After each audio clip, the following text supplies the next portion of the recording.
From 129 to 131 AC, a succession struggle between Queen Rhaenyra and her half-brother Aegon II set the Seven Kingdoms ablaze. 20 dragons were alive at the start of the dance, and by the end, 17 of them were dead. The Targaryens did not lose them to a superior enemy, they lost them to each other, and when it was over, the dynasty that had ruled through Dragonfyre had almost nothing left. This is the full story of how every dragon died in the Dance of the Dragons, in order and in detail. The dance begins with the death of Arrax. To understand why he died, you have to go back to a fight in a courtyard at Driftmark, years before the war began. When Aemon Targaryen claimed Vhagar on the night of Laena Valerian's funeral, he was confronted by Baela and Rhaena, Laena's daughters, along with Rhaenyra's sons Jacaerys and Lucerys. The argument turned into a brawl. Aemond called them bastards. Lucerys picked up a knife and slashed Aemond across the face, taking his left eye. Aemond replaced it with a sapphire and carried the grudge quietly for years. When the dance began, Lucerys Valerian was sent south to Storm's End as a messenger, flying his young dragon Arrax to secure Lord Boros Baratheon's support for the Black faction. He arrived to find Aemond already there, having offered a marriage alliance the Blacks could not match. Boros turned Lucerys away. Then, as Lucerys turned to leave, Aemond demanded that Lucerys pay the debt from Driftmark, put out his own eye right there. Lucerys refused. He was an envoy, unarmed for negotiation.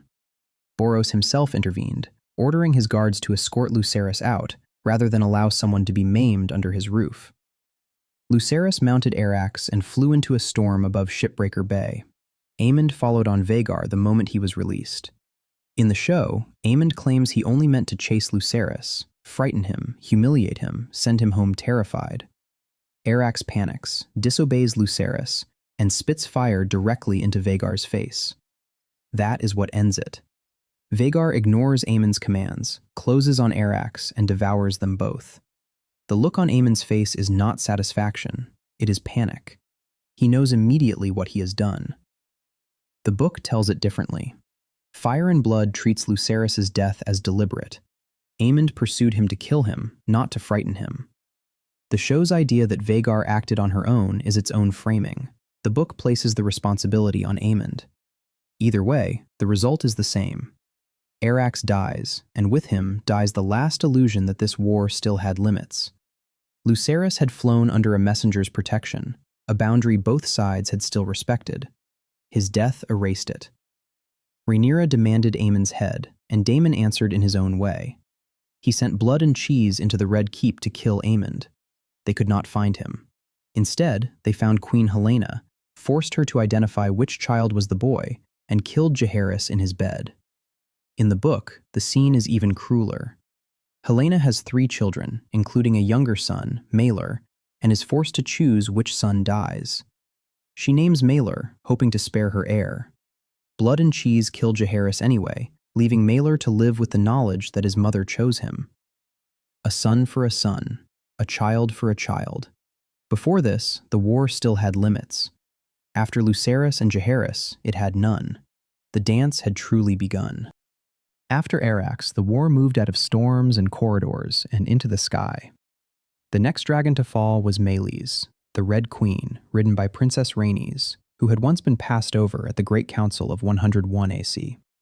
Rhaenys had joined Rhaenyra's cause with more than political loyalty. She had a score to settle. Meleys was the strongest dragon the Blacks could send into battle, and Rhaenys was the one rider on either side who combined judgment with real experience. She flew to Rook's Rest to break a green siege, a measured response to what looked like a limited military move. What she did not know was that Criston Cole had built the whole battle as a trap.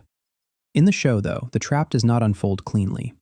Aegon II, drunk, impulsive, and desperate to prove himself, arrives first on Sunfyre and throws himself into the fight before Aemond enters it. Meleys tears into Sunfyre, ripping through the younger dragon and nearly killing him.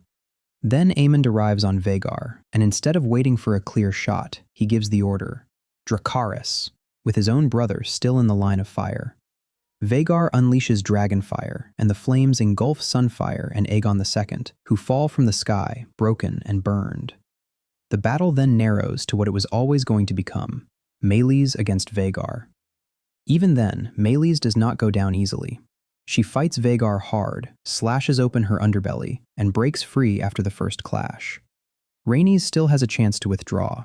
Instead, she turns back. Vhagar wins only when she ambushes Meleys from below, clamps her jaws around her neck, and crushes it. Meleys falls, and Rhaenys dies with her. The book version is different. There, the trap works more cleanly. Aegon II on Sunfyre and Aemond on Vhagar attack Meleys together. Meleys badly injures Sunfyre, but when she closes on him, Vhagar falls on them from above, and all 3 dragons crash to the ground. Vhagar rises unharmed. Meleys and Rhaenys die, while Sunfyre and Aegon II survive terribly wounded. That is what Rook's Rest costs the Blacks. Not just a dragon, but their best dragon rider. It also reveals something ugly about the Greens. In the show, Aemond does not merely risk his brother, he appears willing to burn him. The Greens win the battle, but only by burning their own king. The next losses were younger and, in some ways, worse, but the show has not reached this point yet, so from here on, we will follow the version told in the book, Fire and Blood. Vermax was Jacaerys Valerian's dragon, and Stormcloud belonged to his little brother, Aegon the Younger. One death cost the Blacks their heir and one of their most capable princes. The other saved a child just long enough to die doing it. Jacaerys Valerian had spent the opening phase of the war helping hold the Black Coalition together, flying to the Eyrie and Winterfell, securing the Vale and the North through the kind of patient diplomatic work nobody else in the faction could do. He was 15 years old and already central to his mother's cause. At the Battle of the Gullet, he led the Black naval defense against the Triarchy fleet the Greens had hired from Essos. Vermax was brought down during a low pass over the ships. Some accounts blame crossbow fire, others say a grapnel tore open the dragon's belly and dragged him into a burning galley.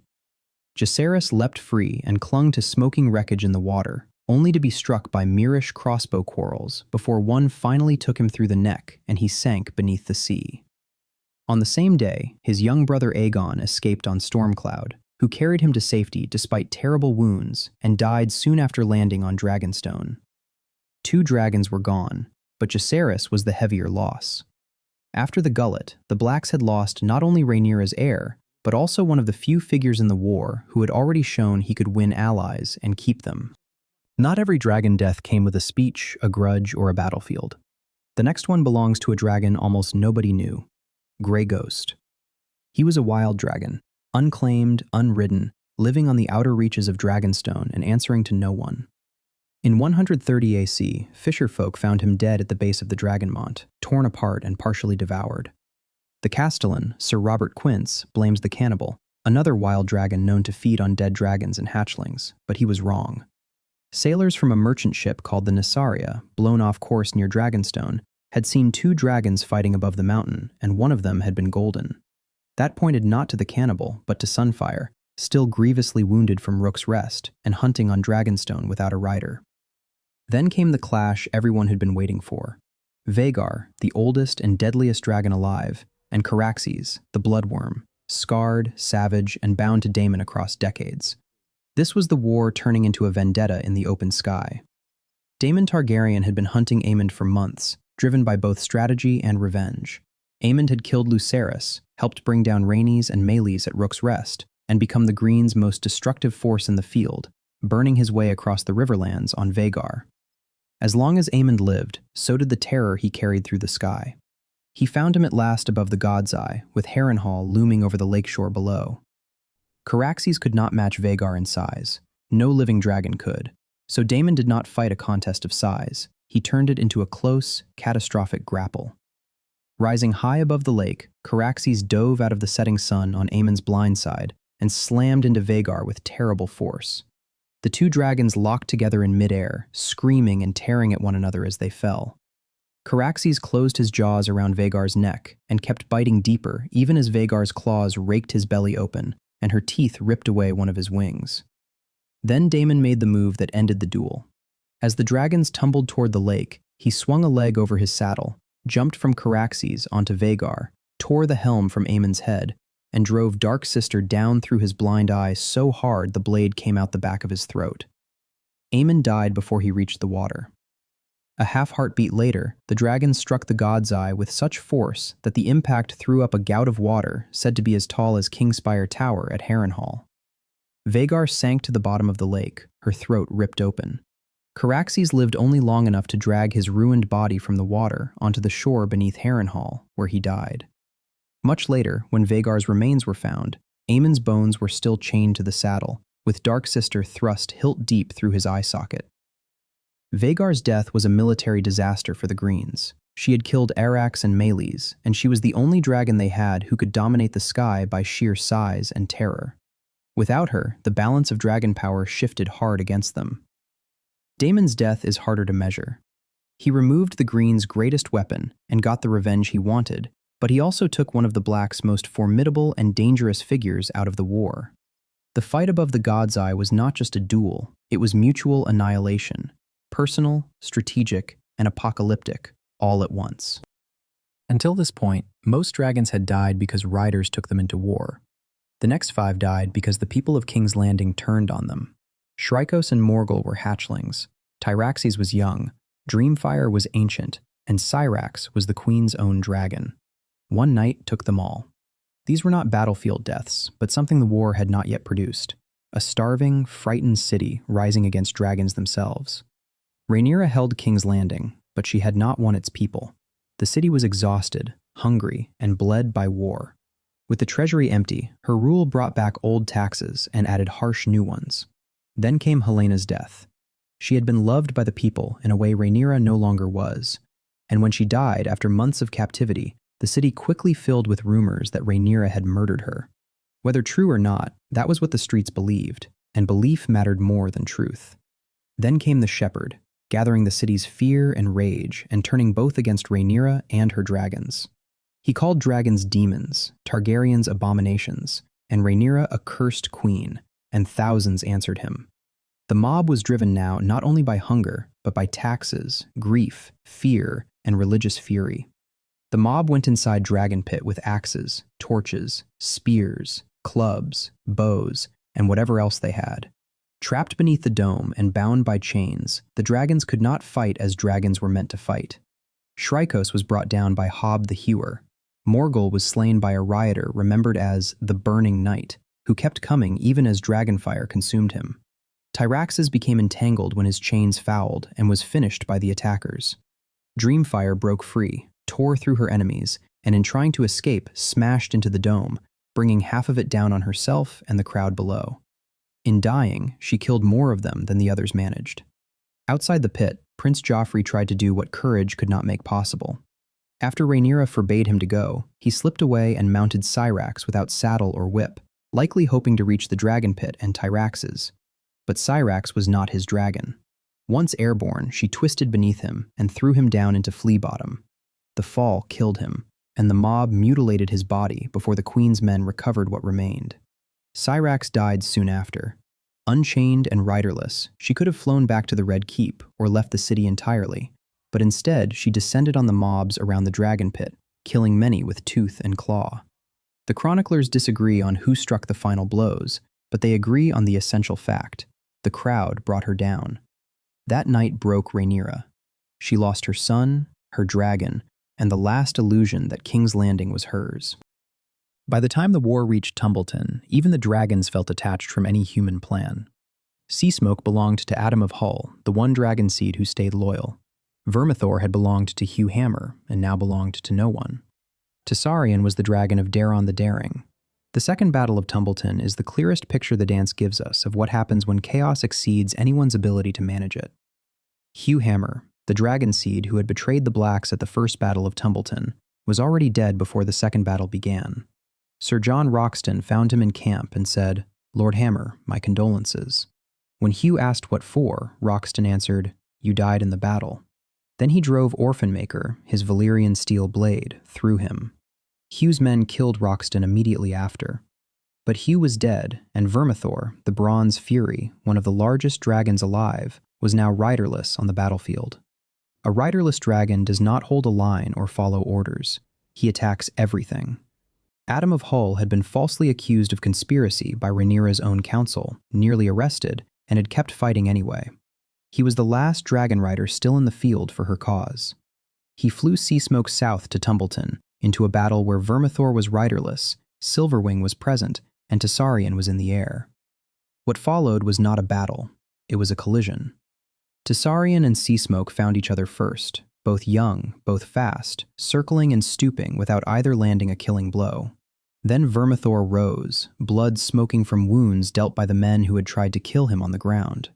Riderless, the Bronze Fury did not distinguish friend from foe. He simply attacked everything in reach. When Adam saw Vermithor turning on the men who had ridden out beside him, he drove Seasmoke down from above and slammed into the older dragon. He knew Seasmoke could not win. He flew in anyway. The two dragons locked together and rolled across the ground, too tangled to break free. Vermithor's size won in the end. He bit through Seasmoke's neck. Then he collapsed from the wounds Seasmoke had already dealt him and died.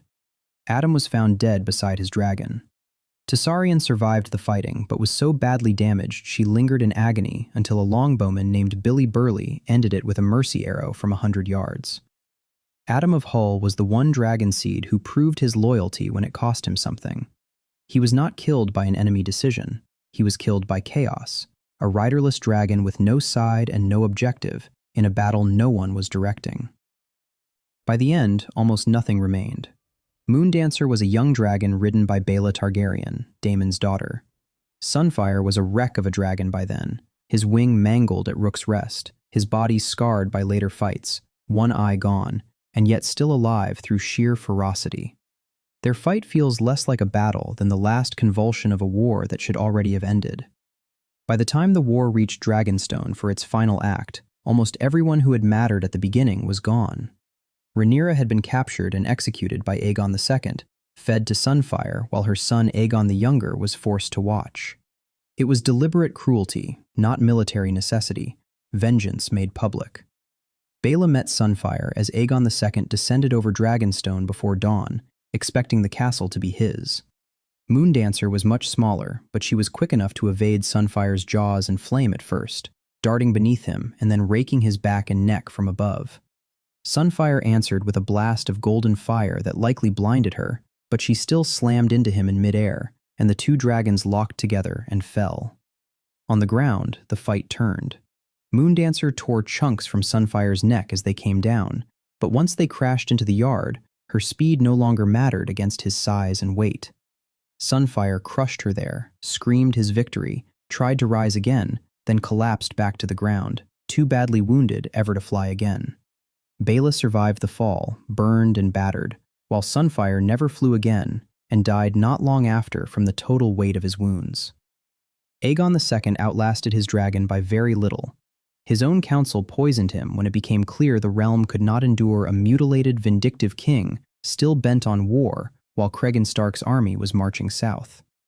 The throne passed to Aegon III, Rhaenyra's son, the very outcome the Greens had spent the war trying to prevent. When Aegon III married Rhaenyra Targaryen, the only surviving child of Aegon II, the two shattered branches of the house were joined again, and the dance was politically brought to an end. But the dragons were gone in every way that mattered. Silverwing still lived, but no one ever claimed her again. Sheepstealer had vanished with Nettles, and the cannibal remained a wild terror on Dragonstone. Only Mourning was left within the Targaryen courtly world, and she was just a hatchling. The war was over, and with it, the Age of Dragons had effectively come to an end. Thanks for watching, and I hope you enjoyed the video. If you did, please like, subscribe, and share your thoughts in the comments. Which dragon death hit you the hardest?